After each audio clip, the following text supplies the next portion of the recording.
बिस्मिल्लाहिर्रहमानिर्रहीम। अस्सलाम वालेकुम 10th क्लास। एक्सरसाइज नंबर 1.1 हम कर रहे थे, जिसके पहले दो क्वेश्चन आपको करवा चुका हूं और क्वेश्चन नंबर 3 आज हमने करना है। और क्वेश्चन नंबर 3 के आप स्टेटमेंट देखें। Solve the following equations bye completing square. इसके तीन पार्ट्स हमने करने हैं, पार्ट 1, 5 और 9। कंप्लीटिंग स्क्वायर मेथड से करने हैं। इसके स्टेप्स हैं, वो क्वेश्चन के साथ ही हम आपको समझा देंगे कि वो कैसे करने हैं 5 स्टेप। पहला क्वेश्चन करते हैं। पहला क्वेश्चन है 7x² + 2x - 1 = 0। Completing square method में जो फर्स्ट स्टेप होगा सॉल्व करने का, वो ये होता है कि x² का जो कोफिशिएंट हो, ये x² है। पहले तो ये बात होनी चाहिए कि जो आपकी क्वाड्रेटिक इक्वेशन है वो स्टैंडर्ड फॉर्म में लिखी हुई हो। मीन पहले x² वाली टर्म, उसके बाद x वाली, फिर कांस्टेंट और राइट साइड पे 0 होना चाहिए। अब फर्स्ट स्टेप ये होगा कि हम x² का कोफिशिएंट देखेंगे और उसको खत्म करेंगे यहां से। x² का कोफिशिएंट यहाँ पे 7 है, तो हम इक्वेशन को 7 पे डिवाइड कर देंगे। तो मैं लिखता हूं डिवाइडिंग बाय 7 पे हम डिवाइड करेंगे पूरी इक्वेशन को। तो ये देखें कुछ इस तरह से बनेगा 7x² divided by 7 plus 2x divided by 7 minus 1 divided by 7 equals to 0/7। Equation की हर टर्म को हमने 7 पे डिवाइड कर दिया। फर्स्ट टर्म अगर देखें तो ये x के साथ जो कोफिशिएंट है 7 वो कट जाता है, बचा रह गया हमारे पास x²। और सेकंड टर्म में x का कोफिशिएंट बन जाएगा 2/7 और जो थर्ड टर्म है कांस्टेंट वो है 1/7 इक्वल्स टू 0। क्योंकि 0 पे जो मर्जी आप नंबर डिवाइड कर ले वो हमेशा 0 रहेगा, वो चेंज नहीं होता है। तो ये फर्स्ट स्टेप था जो हमने कर लिया। और वो क्या था, जैसे मैंने आपको बताया कि हमने डिवाइड करना है x² के कोफिशिएंट पे। अब चलते हैं नेक्स्ट स्टेप की तरफ। नेक्स्ट स्टेप आपका ये होगा कि जो कांस्टेंट टर्म है, जैसे यहाँ पे ये 1/7 है, तो इसको राइट साइड पे शिफ्ट कर देंगे। अब जब ये राइट साइड पे शिफ्ट होगी तो लेफ्ट साइड पे नेगेटिव है, राइट साइड पे ये टर्म पॉजिटिव हो जाएगी। तो it will become 1/7, positive 1/7। Second step भी हमने कर लिया और अब चलेंगे थर्ड स्टेप की तरफ। और थर्ड स्टेप ये होगा कि x का जो कोफिशिएंट है, यहां पे आप देखें x का कोफिशिएंट क्या है, 2/7। ठीक है, x के कोफिशिएंट को 1/2 के साथ आप मल्टीप्लाई करें साइड पे रफ में और इसको सॉल्व करें। यहां पे देखें 2 कैंसिल आउट हो जाता है, बचा 1/7। तो x के कोफिशिएंट को 1/2 के साथ मल्टीप्लाई करने से जो आंसर आता है उसका स्क्वायर इक्वेशन की दोनों साइड्स पर हम ऐड कर देंगे। तो adding 1/7 whole square on both sides, हम यहां पे लिख देते हैं adding 1/7 whole square on both sides.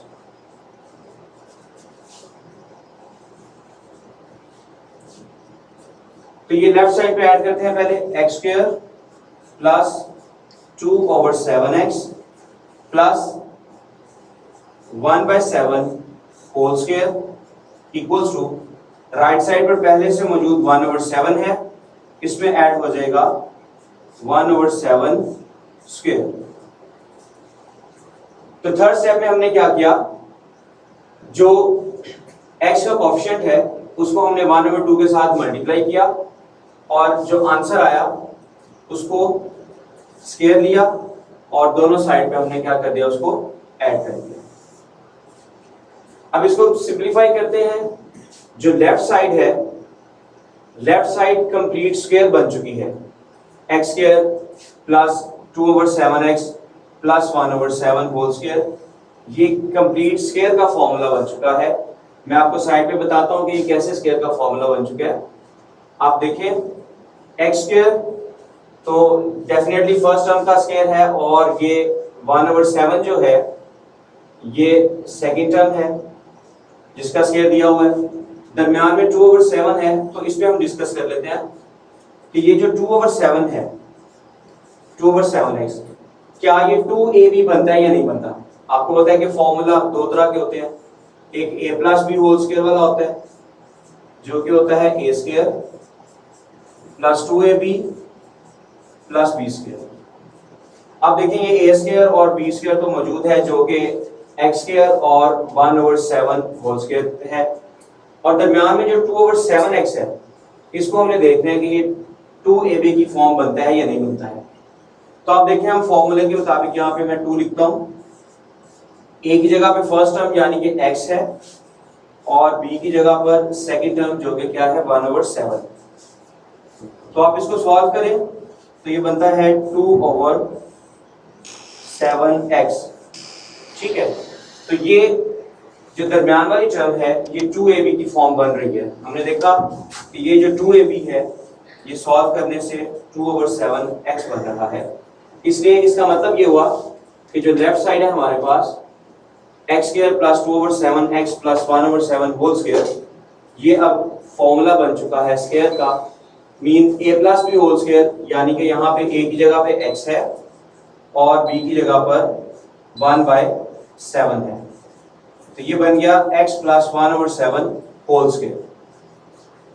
Right side पे 1/7 है प्लस 1/7 का स्क्वायर, 1 का स्क्वायर 1 और 7 का स्क्वायर 49। लेफ्ट साइड को हम अब मजीद सॉल्व नहीं करते, लेकिन राइट साइड को सॉल्व कर लेते हैं। राइट साइड पे डिनोमिनेटर में 7 और 49 है, इन दोनों का एलसीएम क्या आया 49। एलसीएम में 1/7 को 49 के साथ मल्टीप्लाई करेंगे तो 7 आएगा, 7 1 7, और दूसरा 1/49 को 49 के साथ मल्टीप्लाई करेंगे तो 1 आएगा। अब देखिए ये क्या बना, 7 + 1 = 8, तो ये बन गया 8/49, 8/49। ठीक है, लेफ्ट साइड पे था x प्लस 1/7 होल स्क्वायर। अब नेक्स्ट स्टेप ये है कि हमने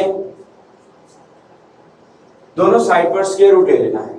जो नेक्स्ट स्टेप है वो ये है कि दोनों साइड्स पर स्क्वायर रूट ले लेना है, और जब स्क्वायर रूट लेंगे तो राइट साइड पर साथ में क्या आएगा, राइट साइड पर ये बन जाएगा, साथ में प्लस माइनस आ जाता होता है, तो मैं इसको इस तरह से लिखूंगा x प्लस 1/7 होल स्क्वायर, और ये इसका स्क्वायर रूट, और राइट साइड पे बनेगा प्लस माइनस 8/49 स्क्वायर रूट।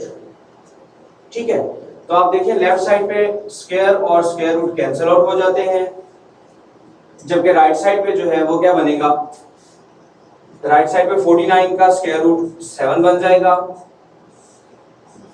और 8 का स्क्वायर रूट चूंकि पॉइंट्स में आता है हम इसकी फैक्टराइजेशन कर लेते हैं। 8 को मैं लिख सकता हूं 4 × 2, और इसका स्क्वायर रूट 4 का स्क्वायर रूट 2 आएगा, और दूसरा 2 जो है वो स्क्वायर रूट के अंदर आएगा, तो स्क्वायर रूट 8 को हम 2 × स्क्वायर रूट 2 लिख सकते हैं, 2 × स्क्वायर रूट ऑफ 2। तो ये हमारे पास आ गया लेफ्ट साइड पे x plus 1/7 equals to right side पे 2 स्क्वायर रूट 2/7। लास्ट अब ये है कि हमने x की वैल्यू फाइंड करनी होती है, तो लेफ्ट साइड में सिर्फ x को रहने दें, जो 1/7 है इसे राइट साइड पे शिफ्ट कर दें, और राइट साइड पे शिफ्ट करने से क्योंकि लेफ्ट साइड पर ये पॉजिटिव है तो राइट साइड पे नेगेटिव हो जाएगा, तो x equals to -1/7 plus minus 2 square root 2 divided by 7, ये बन गया हमारे पास।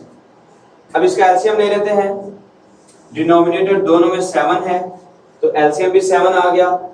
जब डिनोमिनेटर सेम हो तो जो कुछ न्यूमिनेटर्स में लिखा होता है वही आ जाएगा यहाँ पे, that is -1 plus -2 square root 2। तो x की वैल्यू यहाँ पे आ गई -1 plus -2 square root 2 divided by 7। अब क्योंकि ये मजीद सॉल्व नहीं होता है इसलिए यही आंसर हो गया। सॉल्यूशन सेट की फॉर्म में लिखना चाहते हैं तो सॉल्यूशन सेट की फॉर्म में लिख लें, इसको डबल ब्रैकेट्स के अंदर लिख देंगे हम। 2 करके लिखना चाहते हैं 2 करके लिखते हैं। ऐसे भी आप लिख सकते हैं कि -1 plus 2 square root 2 divided by 7, और दूसरा आंसर है -1 -2 स्क्वायर रूट 2 डिवाइडेड बाय 7। तो ये x के 2 आंसर्स हैं।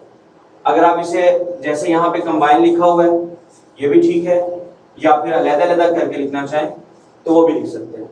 दोनों तरीकों से मैंने आपको लिख के बता दिया। तो स्टूडेंट्स देखें, इसमें जो 4 स्टेप्स हैं सिर्फ उन्हीं को देखना होता है आपने, और उन्हीं के मुताबिक आपने सॉल्व करना है। जैसे फर्स्ट स्टेप था कि x के कोएफिशिएंट पे हमने डिवाइड किया और सॉल्व किया। सेकंड में हमने कांस्टेंट को राइट साइड पे ले गए। फिर थर्ड में x का जो कोएफिशिएंट है उसको 1/2 के साथ मल्टीप्लाई करके उसका स्क्वायर दोनों साइड पे ऐड किया, और एट द एंड, और दूसरा थर्ड स्टेप में ये भी हमने किया था कि लेफ्ट साइड को स्क्वायर की फॉर्म में लिख दिया, और एंड पे जो लास्ट स्टेप है वो ये है कि हमने स्क्वायर रूट ले लिया और स्क्वायर रूट लेने के बाद सॉल्व किया तो x की वैल्यू आ जाएगी। ठीक है, तो स्टूडेंट्स ये था क्वेश्चन नंबर 3 का पार्ट नंबर 1। ठीक है, अब हम नेक्स्ट पार्ट की तरफ चलते हैं जो हमारा स्मार्ट सिलेबस में है, और वो है पार्ट नंबर 5, और ये है 3x² plus 7x is equals to 0। Steps वही हैं जो अभी पिछले क्वेश्चन में हमने किए थे। तो यहाँ पे आप देखिए x² का कोएफिशिएंट चूंकि 3 है तो हम दोनों साइड्स पर 3 के साथ डिवाइड कर देंगे। तो डिवाइडिंग बोथ साइड्स बाय 3 पर हम डिवाइड करते हैं तो ये बनेगा 3x² divided by 3 plus 7x divided by 3 is equals to 0/3। अब देखिए कुछ चीजें कट रही हैं, जैसे ये 3 कट जाता है और बचा हमारे पास बचा x² plus 7/3 into x is equals to 0। ठीक है, तो फर्स्ट स्टेप कंप्लीट हो गया, हमने डिवाइड कर दिया था x के कोएफिशिएंट के साथ। अब सेकंड स्टेप की तरफ चलेंगे। सेकंड स्टेप ये होता है कि कांस्टेंट को राइट साइड पे शिफ्ट किया जाता है, और आप अपने इस क्वेश्चन में देखें हमारे पास यहाँ पे कांस्टेंट है ही नहीं है, सिर्फ यही 2 टर्म्स हैं x² और 7/3x। तो इसका मतलब ये हुआ कि जो सेकंड स्टेप था वो हम नहीं करेंगे, यानी कि हमारे पास कांस्टेंट ही नहीं है। तो जब कांस्टेंट नहीं है तो सेकंड स्टेप नहीं होगा। अब चलते हैं थर्ड स्टेप की तरफ, और इसमें क्या था कि x का जो कोएफिशिएंट हो, और x का कोएफिशिएंट यहाँ पर है 7/3, इसको 1/2 के साथ मल्टीप्लाई करना है और सॉल्व करना है। 7 × 1 7, 3 × 2 6, इसका स्क्वायर दोनों साइड पर ऐड कर देना है। तो हम लिखेंगे adding 7/6 whole square on both sides. तो ये होगा x² plus 7/3x plus 7/6 square equals to, ये 0 है राइट साइड पे, इसमें 7/6 ऐड होगा तो डेफिनेटली सिर्फ 7/6 होल स्क्वायर ही आएगा। तो मैं सिर्फ इसको लिख देता हूँ, 0 मैंने इसमें नहीं लिखा। अब आपको बताया था कि लेफ्ट साइड पे जब आप ये पहले 3 स्टेप सही तरह से कर लेते हो तो लेफ्ट साइड पे मुकम्मल आपके पास स्क्वायर बन चुका होता है। तो ये x² plus 7/3x plus 7/6 whole square जो है ये स्क्वायर की फॉर्म बन चुका है। और अगर आप यहाँ पे इसको शो करना चाहें तो शो इस तरह से भी कर सकते हैं कि आप जो दरमियान वाली टर्म है इसको 2/2 के साथ मल्टीप्लाई कर दें, यानी आपको फिर ज्यादा अच्छे से जरा समझ आ जाएगी कि वाकई आपकी ये जो लेफ्ट साइड है ये स्क्वायर बन चुकी है। 7 का स्क्वायर 49 और 3 का स्क्वायर सॉरी 6 का स्क्वायर 36। अब देखिए इसको, मैं इसको मजीद जरा एक स्टेप में सिंप्लीफाई कर रहा हूं। ये 2 और फर्स्ट टर्म x है, सेकंड टर्म क्या है 7/6। आप देखिए ये वाला 2 तो मैंने यहां पे बाहर लिख दिया और इस 2 को इस 3 के साथ मल्टीप्लाई किया तो ये 6 बन गया और ऊपर 7 है। तो अब हमारे पास ये फॉर्म बन गई लेफ्ट साइड पे स्क्वायर की। और ये फॉर्मूला कौन सा है आप देख सकते हैं, क्योंकि सेंटर वाली टर्म पॉजिटिव है तो a plus B whole square, मैं यहां पे लिख देता हूं formula a square plus 2ab plus b square equals to a plus b whole square. और यहां पे a की जगह पर x है और b की जगह पर ये 7/6 है। ठीक है, तो हम इसको लिख देंगे स्क्वायर की फॉर्म में जब, तो ये बनेगा a plus B whole square mean x plus 7/6 whole square equals to right side में जो है वही रहेगा 49/36। अब लास्ट स्टेप की तरफ चलते हैं और लास्ट स्टेप ये होगा कि हमने स्क्वायर रूट ले लेना होता है दोनों साइड पर। तो taking square root on both sides,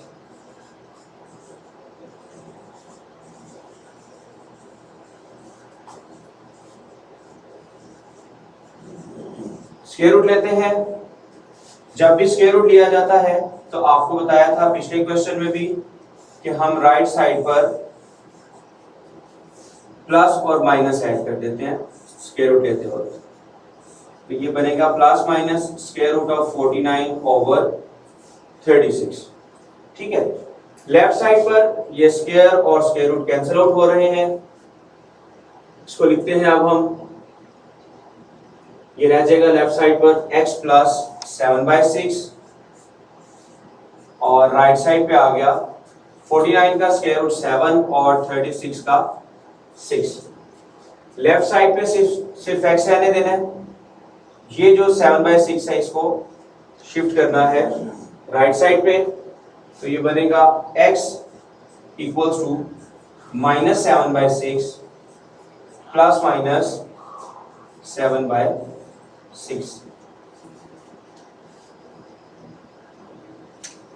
ये आप देखिए दो आंसर्स हैं, एक हो गया x इक्वल्स टू -7/6 प्लस 7/6 और दूसरा आंसर होगा -7/6 माइनस 7/6। तो ये -7/6 पॉजिटिव 7/6 कट जाता है तो x की वैल्यू एक आ गई 0 और दूसरे में x की वैल्यू बनी 7 + 7 14 होता है डिवाइडेड बाय 6। तो ये आएगा 2 × 7 14 होता है और 2 × 3 6। तो x की वैल्यू सेकंड आ गई -7/3। तो ये दो वैल्यूज हैं x = 0 एंड x = -7/3। इनको मैं लिखता हूं सॉल्यूशन सेट की फॉर्म में। तो ब्रैकेट्स में आप लिखेंगे इसको 0 एंड -7/3। तो ये आ गया हमारे पास आंसर इस पार्ट का। ठीक है, वही स्टेप्स हैं जो पहले वाले क्वेश्चन में हमने किए थे, बस इसमें फर्क ये था कि इसमें हमारे पास कांस्टेंट टर्म नहीं थी, तो सेकंड स्टेप जो है वो हमने नहीं किया। अब इसका लास्ट पार्ट करते हैं जो स्मार्ट सिलेबस में है, पार्ट नंबर 9। ये है मैंने लिखा हुआ क्वेश्चन। इसमें आप देखें तो डिनोमिनेटर में दोनों साइड पर सेम है, दैट इज 3x + 1। तो पहले हम इसको फ्रैक्शंस को खत्म करेंगे। उसके लिए क्या करते हैं, multiplying both sides by LCM, और एलसीएम क्या है यहाँ पे 3x + 1 है। तो दोनों साइड्स को मींस दोनों साइड की हर टर्म को 3x + 1 के साथ हम मल्टीप्लाई करेंगे। तो पहली टर्म है 4 इसको भी हम मल्टीप्लाई करेंगे 3x plus 1 minus second term है 8 ओवर 3x प्लस 1, इसको भी मल्टीप्लाई करेंगे 3x प्लस 1 के साथ, और राइट साइड पे है 3x square plus 5 divided by 3x plus 1, इसको भी मल्टीप्लाई किया जाएगा 3x प्लस 1 के साथ। ठीक है, अब देखिए क्लियरली पता चल रहा है कि ये 3x प्लस 1 इस 3x प्लस 1 को कैंसिल करेगा और राइट साइड पर ये दोनों आपस में कैंसिल आउट हो जाते हैं। अब इसको जब सॉल्व करेंगे लेफ्ट साइड में आप देखिए, पहले ये 4 है बाहर ब्रैकेट के अंदर मौजूद, ये पहले 3x के साथ मल्टीप्लाई होगा और बाद में 1 के साथ मल्टीप्लाई होगा। तो इसको मल्टीप्लाई करते हैं 4 मल्टीप्लाई बाय 3x, तो ये बनेगा 12x plus 4 multiply by 1 equals to 4, minus 8 इधर रह गया सिर्फ, तो 8 लिख देते हैं। राइट साइड पे क्या रह गया हमारे पास, ये है 3x स्क्वायर प्लस 5। ठीक है, तो इसको अब रीअरेंज करेंगे लेफ्ट साइड पे, अगर सॉल्व होता है उसको पहले सॉल्व कर लेते हैं। जैसे कि आप देखें ये 12x और 8 नेगेटिव है 4 पॉजिटिव है, तो बड़ी टर्म नेगेटिव है, साइन हमारे पास नेगेटिव आ जाएगा और 8 minus 4 equals to 4 equals to 3x square plus 5। ठीक है, तो अब हम ये करेंगे कि जो राइट साइड पे दोनों टर्म्स हैं उनको लेफ्ट साइड पे शिफ्ट कर लेंगे, और जब लेफ्ट साइड पे शिफ्ट करेंगे तो डेफिनेटली उनके साइन चेंज हो जाएंगे। तो 3x स्क्वायर नेगेटिव हो जाएगा और 5 भी नेगेटिव हो जाएगा, राइट साइड पे आ गया हमारे पास 0। अब इसको रीअरेंज कर लेते हैं इस इक्वेशन को। मैं सबसे पहले स्क्वायर वाली टर्म लिख लेता हूं जो कि है माइनस 3x स्क्वायर, इसके बाद x वाली टर्म लिख लेता हूं जो कि है पॉजिटिव 12x, और अब हम लिख लेते हैं कांस्टेंट्स, और कांस्टेंट देखें यहाँ पे -4 है और दूसरा कांस्टेंट -5 है, तो -4 -5 इक्वल्स टू -9, तो इक्वल हो गया 0। अब देखिए हमारे पास क्वाड्रेटिक इक्वेशन आ चुकी है, -3x square plus 12x minus 9 equals to 0। तो पहला स्टेप कंप्लीटिंग स्क्वायर मेथड का अब हम यहां से शुरू करेंगे। पहले जो हमने काम किया वो सिर्फ ये था कि जो फ्रैक्शन में है इक्वेशन, इन फ्रैक्शंस को खत्म करने के लिए 3x प्लस 1 के साथ मल्टीप्लाई किया और सॉल्व करके हम क्वाड्रेटिक इक्वेशन हम ले आए। अब इस क्वाड्रेटिक इक्वेशन को कंप्लीटिंग स्क्वायर मेथड से जब सॉल्व करना है तो पहला स्टेप ये होगा कि x स्क्वायर का कोएफिशिएंट -3 है, तो डिवाइडिंग बोथ साइड्स बाय -3, क्योंकि कोएफिशिएंट जो है ये -3 है, तो मैं -3 पे दोनों साइड्स को डिवाइड कर दूंगा। ये बनेगा -3x square divided by -3 plus 12x divided by -3 minus 9 divided by -3 equals to 0 divided by -3। ये इक्वल का साइन है ये। अब देखिए यहाँ पे लेफ्ट साइड पे ये -3 इस -3 के साथ कैंसिल आउट होगा, तो ये रह गया x स्क्वायर। अब ये वाला नेगेटिव और ये वाला पॉजिटिव आपस में मल्टीप्लाई हो रहे हैं, तो माइनस और पॉजिटिव जब मल्टीप्लाई होते हैं तो आंसर नेगेटिव आता है।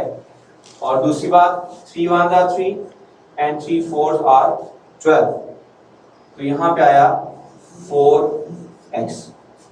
नेक्स्ट देखें, ये नेगेटिव साइन और ये नेगेटिव साइन मल्टीप्लाई हो रहे हैं, तो दो नेगेटिव साइन जब मल्टीप्लाई हो रहे होते हैं या डिवाइड हो रहे होते हैं तो ये पॉजिटिव का आता है answer.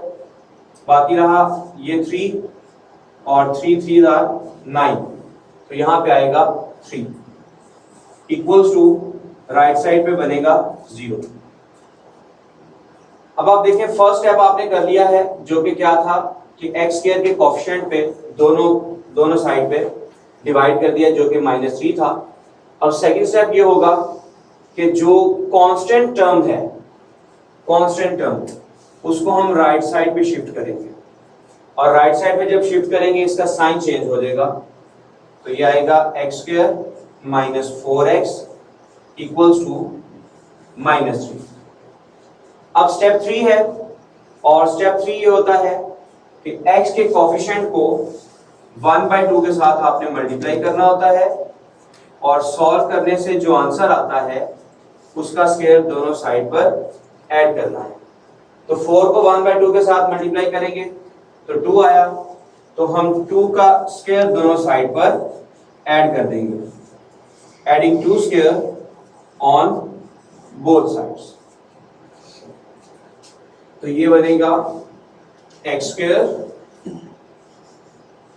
Minus 4x plus 2 square equals to -3 plus 2 square. अब लेफ्ट साइड पिछले 2 क्वेश्चन में आप देखते आ रहे हैं कि अगर पहले 3 स्टेप आपने सही किए होते हैं तो लेफ्ट साइड पूरा स्क्वायर बन चुकी होती है। तो x और 2, फर्स्ट टर्म चूंकि x है जिसका स्क्वायर है, और सेकंड टर्म 2 है जिसका स्क्वायर है, दरमियान में ये -4x है, चूंकि नेगेटिव है तो हम जब फॉर्मूला इसका मतलब है a minus B whole square वाला बना, ये a square minus 2ab plus b square, तो ये आया x minus 2 whole square equals to -3 plus 2 का स्क्वायर होता है 4। अब राइट साइड को सॉल्व कर लें, जितना मजीद सॉल्व होता है तो वो क्या होगा, वो आएगा 4 - 3 दैट इज इक्वल्स टू 1। अब लास्ट स्टेप, और लास्ट स्टेप में हम क्या करते हैं, स्क्वायर रूट लेते हैं दोनों साइड्स पर, taking square root on both sides, और जब स्क्वायर रूट लिया जाता है तो राइट साइड पर स्क्वायर रूट लेते वक्त साथ में प्लस और माइनस का साइन भी हम लिखते हैं। लेफ्ट साइड पर जो स्क्वायर है और स्क्वायर रूट है ये कैंसिल हो जाते हैं, आपको पता है क्योंकि स्क्वायर रूट की वैल्यू होती है 1/2, तो इसलिए 1/2 और 2 मल्टीप्लाई होते हैं जब, तो ये आपस में कट के पावर 1 आ जाती है, इसलिए लेफ्ट साइड पे आ गया x - 2, और राइट साइड पे क्या बना, प्लस माइनस 1 है तो 1 का स्क्वायर रूट हमेशा 1 ही होता है। मजीद इसको सॉल्व करते हैं, x - 2 equals two plus minus 1 आया, इसको लिखेंगे हम x - 2 इक्वल्स टू प्लस 1 के इक्वल एक दफा, और दूसरी दफा ये होगा -1 के इक्वल। यहां से दोनों में x की वैल्यू निकाल लें, -2 राइट साइड पे जाएगा तो पॉजिटिव हो जाएगा, तो x की वैल्यू बनी 3, और दूसरा जो है x इक्वल्स टू -1, ये -2 राइट साइड पे आके पॉजिटिव 2 हो गया, और x की वैल्यू आई 2 - 1 इक्वल्स टू 1। तो स्टूडेंट्स इस क्वेश्चन के ये 2 आंसर आए, एक 3 और एक 1। इसको सॉल्यूशन सेट की फॉर्म में लिख लें, सॉल्यूशन सेट होगा 1 and 3। तो ये जो 9 पार्ट था वो हमने किया बाय कंप्लीटिंग स्क्वायर मेथड, और आपने देखा वही स्टेप्स हैं जो कि पहले 2 क्वेश्चन में किए थे, बस आपको स्टेप याद होने चाहिए। एक दफा इसी क्वेश्चन का जरा रिव्यू कर लेते हैं। जैसे कि ये फ्रैक्शन में था तो दोनों साइड में फ्रैक्शन 3x + 1 थी, तो हमने 3x + 1 के साथ मल्टीप्लाई कर दिया, और उसको सॉल्व करने पर हमारे पास जो क्वाड्रेटिक इक्वेशन आई, फिर उस पर हमने कंप्लीटिंग स्क्वायर मेथड लगाया, जिसमें फर्स्ट स्टेप में -3 पे हमने डिवाइड किया है, और सेकंड स्टेप में 3 को राइट साइड पे ले गए हैं जो कि -3 हो गया, और उसके बाद 4 जो था x का कोएफिशिएंट उसको 1/2 के साथ मल्टीप्लाई करके उसका स्क्वायर दोनों साइड पे ऐड किया है, और एंड पे हमने स्क्वायर रूट लिया, और ये इसका आंसर आ गया 3 और 1। तो स्टूडेंट ये आपकी एक्सरसाइज 1.1 कंप्लीट हो गई है। आपको सिर्फ वही क्वेश्चन करवाए गए हैं जो कि स्मार्ट सिलेबस में दिए गए हैं। तो नेक्स्ट एक्सरसाइज में हम देखेंगे कि क्वाड्रेटिक इक्वेशंस को सॉल्व करने का एक और मेथड है जो कि है क्वाड्रेटिक फॉर्मूला। तो इंशाल्लाह नेक्स्ट लेक्चर में हम वो करेंगे। अल्लाह हाफिज।